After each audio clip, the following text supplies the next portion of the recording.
បាទសួស្តីបាទបងប្អូនអរគ្នាបាទជាពិសេសបងប្អូនសិស្សានុសិស្សទីរាប់អានបាទតើបងប្អូនសុខសប្បាយទេបាទមករយៈនេះដូចជាខានជួបគ្នាយូរដែរបាទព្រោះសារតែរវល់ពេកអត់បានធ្វើ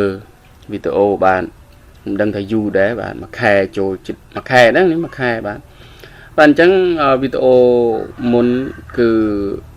unit 38បាទ lesson 1 ប៉ុន្តែក្នុងថ្ងៃនេះគឺយើងចូល unit 38 ដដែលប៉ុន្តែ lesson 2បាទអញ្ចឹងកុំឲ្យខាត់ពេលយូរបាទយើងចូលទៅក្នុងវីដេអូមេរៀនតែម្ដងបាទនេះគឺlesson 2 របស់ unit 38បាទយើងមើលរូបភាពបាទមើលលោកនិកសាទហើយនឹងអាលីបាទអាលីលោតអបករបស់លោកនិកសាទដោយសារតែអាលីគាត់សំណូមពរធ្វើពិធីជប់លៀងថា birthday របស់គាត់ហ្នឹងបានសម្រេចអញ្ចឹងទៅគាត់ក៏ស្រឡាញ់គាត់លោតអបឪពុករបស់គាត់បាទអញ្ចឹងដោយសពមួយដងបាទមុននឹងយើងប្រែអត្ថបទសន្ទនាយើងឆែកមើលពាក្យពិបាកនៅក្នុងមេរៀនក៏ដូចជាអានអត្ថបទក៏ដូចគ្នាណាបាទអញ្ចឹងយើងឆែកមើលពាក្យពិបាកនៅក្នុងមេរៀនយើងសិនបាទអញ្ចឹងដោយពាក្យ intern នេះបងប្អូនមួយចំនួនជឿជាក់ថាបងប្អូនចេះហើយពាក្យហ្នឹងបាទអញ្ចឹងសម្រាប់បងប្អូនដែលអត់ទាន់ចេះបាទពាក្យ intern នេះមាន s ដោយសារតែលោកនិកសាទគឺជាឯកវចនៈបាទអញ្ចឹង intern នេះត្រូវមាន s បាទ intern នេះប្រែថាចូលបាទដូចគាត់ចូលមកក្នុងបន្ទប់ចូលមកអីអញ្ចឹងណាបាទអញ្ចឹង dear កន្លែងនេះគឺសម្រាប់យើងប្តីប្រពន្ធយើងហៅគ្នាសម្រាប់មនុស្សស្រីហៅមនុស្សប្រុសហៅ dear មនុស្សប្រុសហៅមនុស្សស្រីហៅ honey អីចឹងណាបាទគឺស្តៀងគ្នាពាក្យ dear នេះប្រែអូនសម្លាញ់អីចឹងទៅណាបងសម្លាញ់នេះកន្លែងនេះគឺបងសម្លាញ់ honey អូនសម្លាញ់អញ្ចឹងណាបាទពាក្យណាទៀតបាទដែលបាទពាក្យ mood បាទពាក្យ mood នោះប្រែថាអារម្មណ៍បាទអារម្មណ៍បាទ celebrating បាទពាក្យ celebrating វាមកពីពាក្យថា celebrate បាទ celebrate នេះប្រែថាអបអរបាទធ្វើការអបអរឬក៏អបអរអីចឹងទៅបាទ dinner គឺយើងចេះហើយអាហារពេលល្ងាចណាបាទពាក្យ VP បាទពាក្យ VP នេះគឺជាពាក្យសម្រាប់កូនក្មេងដែលវាសប្បាយចិត្តដូចជាយើងនាំទៅណាឬអីវារំភើបទៅវាប្រើពាក្យថា VP បាទអញ្ចឹងយើងមិនបាក់ប្រែទេ VP នេះគឺប្រែអត់ចេញទេគាត់ថាយើងឲ្យដឹងថាអត្ថន័យថា VP នេះគឺសម្រាប់ក្មេងៗដែលវារំភើបទៅគេលន់ពាក្យហ្នឹង VP ចឹងណាដូចយើងយេឬក៏អីចឹងទៅបាទអញ្ចឹងពាក្យណាផ្សេងទៀតបាទ birthday party គឺយើងចេះហើយណា daddy គឺឪពុកនឹងឯងណាស្មើប៉ាប៉ាស្មើនឹង dad ស្មើនឹង father ណាបាទពាក្យ hug បាទ hugs មាន s តែពាក្យវាគឺ hug ធម្មតាទេបាទអត់មាន s ទេដោយសារយើងប្រើជាមួយអាលីជាឯកវចនៈអញ្ចឹង hug ទៅនេះប្រែថាអបបាទអបអញ្ចឹងពាក្យណាទៀតបាទ ice cream party គឺអត់មានពាក្យពិបាកទេ baseball game បាទ baseball game គឺបាល់ baseball នឹងឯងណាបាទបងប្អូនស្គាល់ហើយបាល់ baseball ណាឈ្មោះ baseball អញ្ចឹងយើងអាចប្រែបានទេគឺល្បែងហ្គេមរបស់គេអញ្ចឹងគឺយើងហៅ baseball តាមគេទៅបាទពាក្យ instead បាទ instead នេះយើងប្រែថាជំនួសបាទ instead យើងប្រែថាជំនួសយើងពាក្យណាទៀតបាទ bowl បាទពាក្យថា bowl នេះប្រែថាចានកលុបបាទ big bowl នេះចានកលុបធំចានធំអញ្ចឹងណាបាទដល់អត់មានពាក្យពិបាកទេបាទអូនេះពាក្យមួយទៀតគឺ terrible នេះយើងប្រែថាអាក្រក់ប៉ុន្តែនៅក្នុងនេះគឺយើងអត់ប្រែថាអាក្រក់ទេតែពាក្យវាប្រែថាអាក្រក់ប្រែឲ្យបានផ្សេងទៀតតែក្នុងនេះយើងប្រែផ្សេងចាំដល់ពេលប្រែចាំយើងប្រែយកសេចក្តីតែម្ដងអត់មានប្រែថាអាក្រក់ទេណាបាទពាក្យ guess គឺយើងចេះហើយ sound នេះគឺសំឡេងនឹងឯងតែក្នុងនេះវាជាកិរិយាសព្ទអញ្ចឹងយើងមិនអាចប្រែតែសំឡេងបានទេតែយើងចាំយកប្រែយកសេចក្តីតែម្ដង wonderful គឺយើងចេះហើយ kid គឺយើងចេះហើយកូនក្មេងណាបាទ it's deal បាទអានេះជា phrase it's a deal បាទយើងប្រែថានឹងសម្រាប់អញ្ចឹងចោះណា it's a deal បាទគឺជា clear គឺត្រូវតែប្រើអញ្ចឹងតែម្ដងបាទបងប្អូនត្រូវតែចាំវាយើងប្រែថា it's a deal កន្លែងហ្នឹងគឺយើងដូចតែយើងដោះដូរអ្វីមួយឬក៏អីយើងថាសម្រាប់អញ្ចឹងចោះណាបាទ oh boy អាលីក៏គាត់និយាយថា oh boy ក៏យើងមិនអាចប្រែ ចេញដែរតែគាត់ថាក្នុងនេះគឺសំលេងដូចតែគាត់រំភើបទៅគាត់និយាយថាអូ boy អីចឹងណាបាទព្រោះឪពុកគាត់អនុញ្ញាតឲ្យគាត់ធ្វើពិធីជប់លៀងអីចឹងទៅបាទអញ្ចឹងទេយើងអានបាទយើងអានបងប្អូនក៏ត្រៀមអានដែរទៅបាទណាបាទអញ្ចឹងចាប់ផ្ដើមអានតែម្ដងបាទអញ្ចឹងលោក Mr. Nixat នោះគាត់និយាយគាត់ enter មានចូលមកណា Mrs. Nixat hello dear how was your day hello Sarah hi son I'm in such a good mood that I feel like celebrating let's go out to dinner tonight whoopee Ali has something to ask you what is it Ali may I please have a birthday party of course Ali why not Daddy thanks Daddy Ali hugs his father what kind of party do you want Ali an ice cream party is that what you want wouldn't you like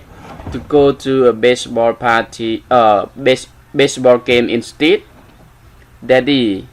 this is much better you eat lots and lots of ice cream they put it in a big bowl and then you have eaten so much ice cream that you can't eat anymore you eat some more anyway it sounds terrible I guess it sounds wonderful to kids what do you think dear okay Ali it's a deal oh boy បាទអញ្ចឹងបងប្អូនអានតន់ឬក៏មិនតន់អានោះខ្ញុំក៏ដឹងដែរតែបើសិនបងប្អូនអានអត់តន់ទេបងប្អូនអាចយកវីដេអូហ្នឹងទៅមើលសារចុះសារឡើងឬក៏អានធ្វើម៉េចបងប្អូនអាចថាយល់បានណាបងប្អូនបាទអញ្ចឹងកុំឲ្យវីដេអូកាន់តែវែងមានន័យថាពេលវេលាវាកាន់តែស៊ីពេលយូរបាទយើងចាប់ផ្ដើមប្រែវាតែម្ដងព្រោះយើងអានហើយយើងចេះពាក្យហើយអញ្ចឹងខ្ញុំចាប់ផ្ដើមប្រែឲ្យបងប្អូនតែម្ដងបាទអញ្ចឹង Mr. Nixat enters មានន័យថាយើងតពីមេរៀនទី1ណាបាទបងប្អូនដែលតាមដានវីដេអូខ្ញុំប្រកាសជាដឹងថាវីដេអូមេរៀនទី8បាទវគ្គទី8មេរៀនទី1ហ្នឹងវាមានន័យថាម៉េចហើយគេនិយាយពីស្អីហើយអញ្ចឹងគាត់ចូលមកណានេះណាបាទអញ្ចឹងលោក Nixat គាត់បានចូលមកណាអញ្ចឹងប្រពន្ធរបស់គាត់ Mrs. Nixat ហ្នឹងគាត់និយាយថា hello dear how was your day អូសួស្ដីបងសម្លាញ់តើការងារបងយ៉ាងម៉េចដែរថ្ងៃនេះណាឬក៏your day នេះមិនមានថ្ងៃរបស់បងទេមានន័យថាថ្ងៃធ្វើការនឹងឯងណាបាទសួស្ដីបងសម្លាញ់ឬក៏សួស្ដីបងតើបងការងារបងយ៉ាងម៉េចដែរថ្ងៃនេះឬក៏ថ្ងៃធ្វើការបងយ៉ាងម៉េចដែរ Hello Sarah hi son I'm in such a good mood that I feel like celebrating let's go out to dinner tonight អូសួស្ដីសារ៉ាគឺអ្នកស្រីនិកសាតឯងណាបាទព្រោះស្រុកគេដាក់នាមតកូលតាមប្តីនេះបាទអញ្ចឹងអូសួស្ដីសារ៉ាសួស្ដីកូនប្រុសណាសាន់ហ្នឹងកូនប្រុសប៉ាឬក៏បងមានអារម្មណ៍ល្អថាចង់ធ្វើពិធីជប់លៀងឬក៏ចង់និយាយថាធ្វើការអបអរណាដូចជាចង់ធ្វើពិធីអបអរគឺឬក៏ការអបអរអ្វីមួយអីចឹងទៅអញ្ចឹងពួកយើងទៅញ៉ាំបាយនៅខាងក្រៅយប់នេះចឹងណាgo out to dinner មានន័យថាទៅក្រៅដើម្បីញ៉ាំអាហារពេលល្ងាចឬក៏យើងចង់ប្រែមួយយ៉ាងទៀតថាទៅញ៉ាំបាយក្រៅយប់នេះអញ្ចឹងក៏បានដែរអញ្ចឹងអាលីគាត់រំភើបគាត់ថា whoopee អញ្ចឹងយើងមិនអាចប្រែបានទេអាកន្លែងគាត់រំភើបហ្នឹងយើងមិនអាចប្រែថា whoopee នឹងប្រែថាម៉េចទេណាជឿជាក់តែបងប្អូនយល់អារម្មណ៍ទៅនឹងហើយណាបាទយើងថា whoopee ដែរទៅបាទ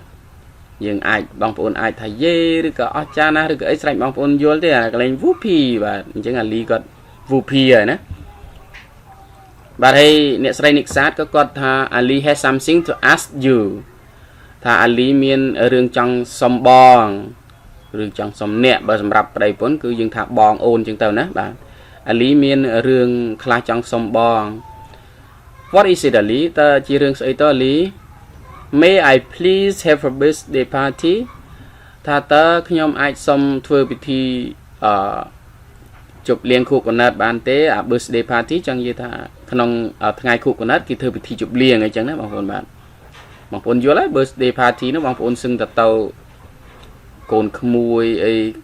ឬក៏សាច់ញាតិឬក៏មិត្តភ័ក្តិអីធ្លាប់ទៅតែញឹកដែរណាបាទគេហៅ birthday party ហ្នឹង Of course Ali why not ថាបានតើ Ali ហេតុអីក៏មិនបានអញ្ចឹង thanks daddy Ali hugs his father អញ្ចឹង Ali ក៏គាត់ថាអរគុណប៉ា Ali គេលោតអបប៉ាគេទៅណាអាកន្លែងដង្កៀបនេះ Ali hugs his father នេះដូចក្នុងរូបភាពបាទអញ្ចឹង Ali គេលោតអបកប៉ាគេអញ្ចឹងទៅណាអញ្ចឹងលោកនិក្សាកថា what kind of party do you want Ali ថាយើងអាចប្រែ Ali មុនក៏បានប្រែ Ali ក្រោយក៏បានដែរណាថាតើកូនចង់ធ្វើពិធីជប់លៀងយ៉ាងម៉េចអ្វីណាពិធីជប់លៀងអ្វីកូន Ali យើងអាចថាអញ្ចឹងក៏បាន Ali កូនចង់ធ្វើពិធីជប់លៀងយ៉ាងម៉េចពិធីជប់លៀងអីទៅណាមានន័យថាពិធីជប់លៀងយ៉ាងម៉េចពិធីជប់លៀងអី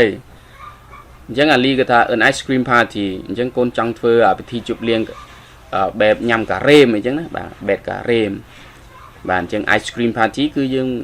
ពិធីជប់លៀងនោះគឺរបៀបញ៉ាំការ៉េម Is that what you want wouldn't you like to go to baseball game instead តើនេះគឺជាអ្វីដែលកូនចង់បានមែនទេតើកូនមិនចង់ទៅលេង baseball ជំនួសវិញទេព្រោះតាំងពីដើមមក Ali នេះគាត់ទទូចចង់ថាចូលក្រុម baseball ដូចបងអីចឹងណាដូចសិស្សផ្សេងអីចឹងទៅអញ្ចឹងឪពុកម្ដាយរបស់គាត់ថា Ali ទៅតែអាយុ6ឆ្នាំអត់ឲ្យចូល baseball game នឹងទេគាត់នៅតូចដល់ពេលនេះគាត់បែរជាសុំថាធ្វើខួបកំណើតពិធីជប់លៀងជារបៀបញ៉ាំការ៉េមញ៉ាំអីទៅឪពុករបស់គាត់ក៏សួរថាតើកូនតើនេះជាអ្វីដែលកូនចង់បានមែនទេតើកូនមិនចង់ទៅ baseball game ជំនួសវិញទេចឹង Ali គាត់ថា Daddy this is much better you eat lots and lots of ice cream they put it in a big bowl and then you have eaten so much ice cream that you can't eat anymore you eat some more anyway យកឡើងទៅណារៀងពិបាកយល់សេចក្តីបន្តិចតែចាំខ្ញុំសង្ខេបខ្ញុំប្រែតាមពាក្យវារួចហើយចាំខ្ញុំសង្ខេបអត្តន័យនឹងឲ្យបងប្អូនឲ្យបានយល់ណាតែយើងប្រែតាមពាក្យវាសិនយើងប៉ាធ្វើអញ្ចេះល្អទេ this is much better បាទន័យថាធ្វើចេះល្អណាធ្វើអញ្ចេះវិញប៉ាញ៉ាំការ៉េមមកច្រើនគេដាក់ការ៉េមហ្នឹងនៅក្នុងចានធំមួយបន្ទាប់មកប៉ាញ៉ាំការ៉េមនឹងអស់ច្រើនហើយប៉ាមិនអាចញ៉ាំទៀតបានប៉ាត្រូវតែញ៉ាំមួយចានទៀតចឹងនិយាយចេះណា you eat some more anyway អញ្ចឹងក្នុងពិធីជប់លៀងរបស់ Ali ហ្នឹងគឺរបៀបថាញ៉ាំការ៉េមរបៀបពិន័យរបៀបអីចឹងណាយើងដាក់ការ៉េមមួយចានធំចឹងមក